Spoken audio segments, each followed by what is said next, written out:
guys, balik lagi di video Jago Pajak. Kali ini gua akan bahas tentang materi masih suplemen terkait dengan pengantar akuntansi 2 untuk prodi D3 pajak, yaitu terkait dengan dividen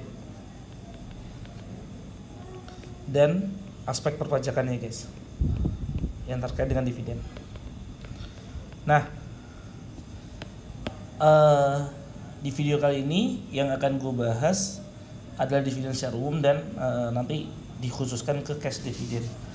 Nah, dividen guys itu kalau terkait dengan aspek perpajakannya itu nanti setiap perusahaan itu membayar dividen, maka dia wajib melakukan pemotongan pajak yang terkait, ya. Jadi perlakuannya ada berapa guys? Ada setidaknya ada 4 guys, ada 4 ya. Atau kita bagi 2 dulu guys. Jadi dividen yang dibayarkan ke subjek pajak dalam negeri dan subjek pajak luar negeri. Nah, kalau subjek pajak luar negeri ini pasti nanti dikenakan PPh pasal 26 guys, dengan tarif 20% atau sesuai P3B. Sedangkan kalau subjek pajak dalam negeri tergantung guys, dibagi 2 lagi, ada OP dan badan. Kalau OP nanti dia dikenakan PPh final pasal 4 ayat 2 senilai 10% dengan tarif 10%. Kemudian kalau badan ada 2 guys, ada 2. Ini yang pertama kalau dia memenuhi persyaratan di pasal 4 ayat 3 huruf F, di mana dia adalah, jadi kalau badannya ada 2 guys, dia yang objek pajak gitu ya, PPh pasal 23 ini, dan non objek pajak. Nah, kalau non objek pajak siapa guys? Itu nanti ada koperasi gitu kan, kemudian PT, BUMN atau BUMD yang memiliki kepemilikan saham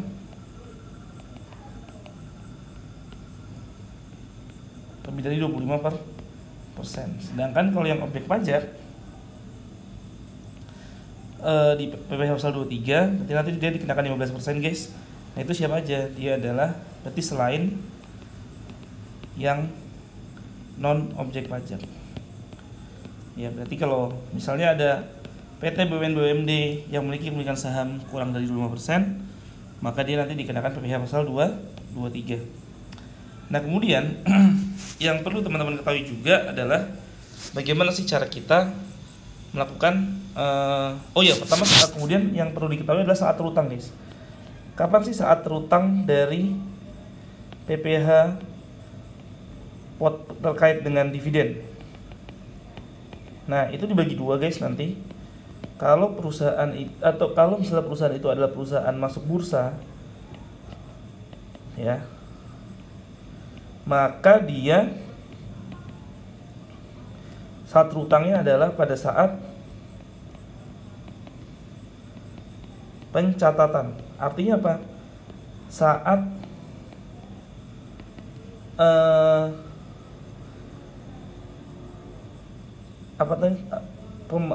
saat pemegang saham, saat daftar pemegang saham penerima dividen dibuat, ya. Sedangkan kalau dia perusahaan non masuk bursa, maka saat pengumuman guys.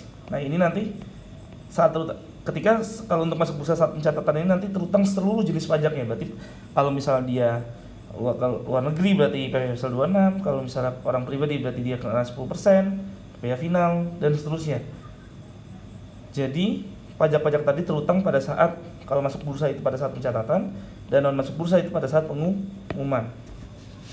Sebagaimana kemarin udah aku jelasin di materi tentang dividen, bahwa ada 3 tanggal guys yang penting ya. Ada tanggal pengumuman, pencatatan, dan pembayaran. Nah, ini bedanya terkait dengan PPh yang berkaitan dengan dividen. Nah kemudian guys, kita coba ambil contoh nih guys. Contoh ya, misalnya PT ABC dia tidak masuk bursa, membagikan dividen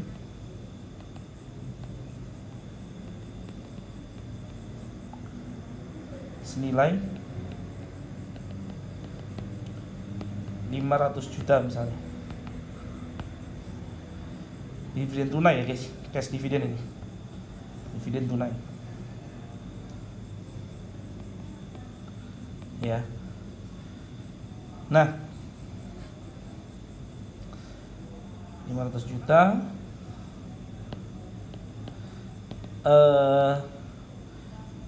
kemudian 500 juta tadi itu dibagi ke dalam beberapa penerima.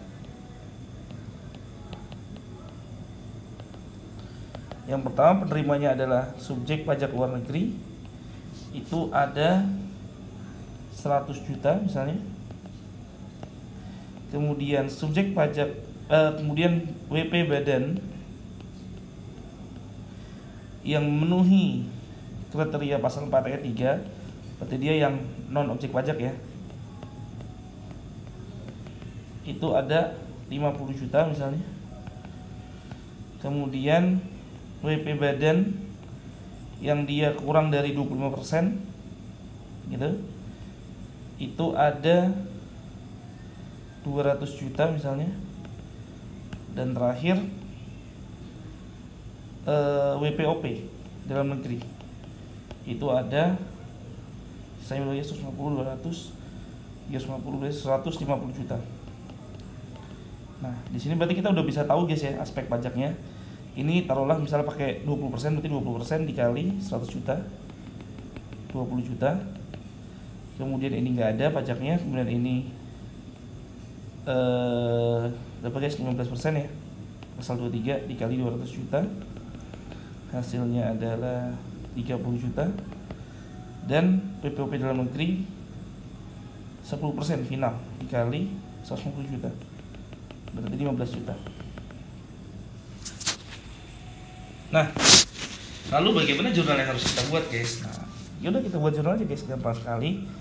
Yang pertama berarti ini total pajaknya ada 20, 30, 15. Total pajaknya adalah 50, 45 juta. Dan guys, berarti gimana jurnalnya? Debitnya adalah cash dividen gitu kan, senilai berarti 500 juta gitu kan. Kemudian di sini ada tax payable artikel 26 senilai 20 juta. Kemudian tax payable artikel 23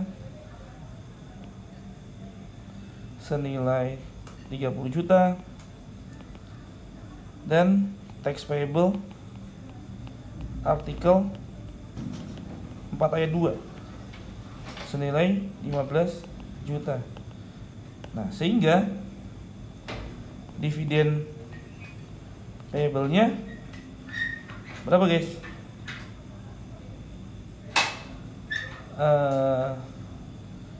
500 dikurangi sorry. Ini 45 bukan 45 ya guys. Ini berarti 65.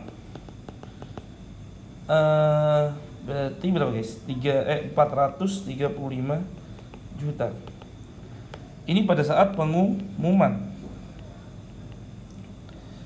Nah, kemudian pada saat pencatatan gimana?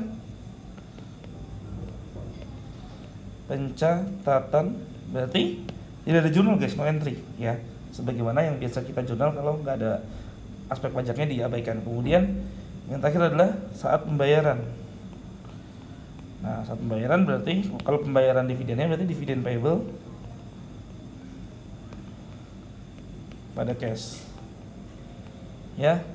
Berapa guys? 435 juta.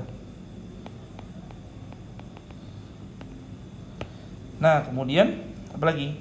Nah, pada saat pembayaran pajaknya. Nah, pembayaran pajaknya jangan lupa guys, ini semua maksimal dibayar tanggal Ini kan output semua ya, output berarti maksimal tanggal 10 bulan berikutnya. Nah, jurnal pada saat pembayaran gimana? Pada saat pembayaran berarti ya tadi tax payable artikel 26 ya. Ini maksudnya pembayaran pajaknya ya. Ini pada saat pembayaran pajak senilai 20 juta. Kemudian artikel 23 30 juta. Artikel pada ayat 2 15 juta dan cash senilai 65 juta. Gini guys, mudah sekali guys. Nah, kemudian pertanyaan adalah bagaimana jika sekarang PT ABC ini dia masuk bursa guys. Nah, sebagaimana tadi gue jelasin bahwa kalau masuk bursa berarti tanggal terutangnya pasal PPh terkait dengan PPh output terkait dengan saham atau dividen tadi itu adalah pada saat pencatatan. Nah, gimana berarti pembuatan jurnalnya? Nah, berarti guys pada saat pengumuman berarti perusahaan tetap membuat jurnal. Debitnya adalah cash dividend, kreditnya adalah dividen payable. Nah, gini aja guys. Senilai berapa? Senilai 500 juta tadi. Ya. Nah, baru pada saat pencatatan, kalau biasanya tidak ada no entry ya guys, tidak ada jurnal. Nah, sekarang pada saat pencatatan berarti ada jurnal guys. Kenapa? Karena di sini adalah saat utang PPh PPh output terkait dengan dividen. Nah, berarti di sini jurnalnya gimana guys? Nah, tentu tadi kan berarti adanya pajak itu kan mengurangi dividen payable guys. Berarti udah dividen payable yang kita kasih di debit gitu kan. Kreditnya adalah ya tadi pajak-pajak tadi ya.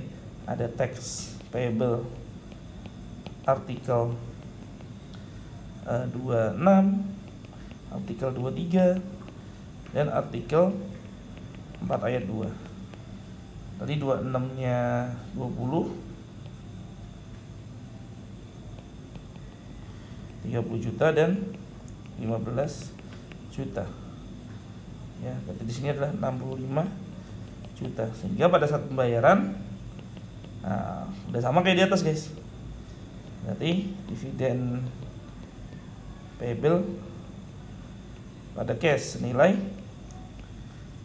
435 juta. Dan pada saat pembayaran pajaknya sama persis kayak yang di atas ini. Oke guys, gitu aja guys yang bisa gue sampaikan di video kali ini. Semoga bermanfaat. Jangan lupa nonton terus channel Jago Pajak dan jangan lupa klik subscribe, komen dan tekan tombol like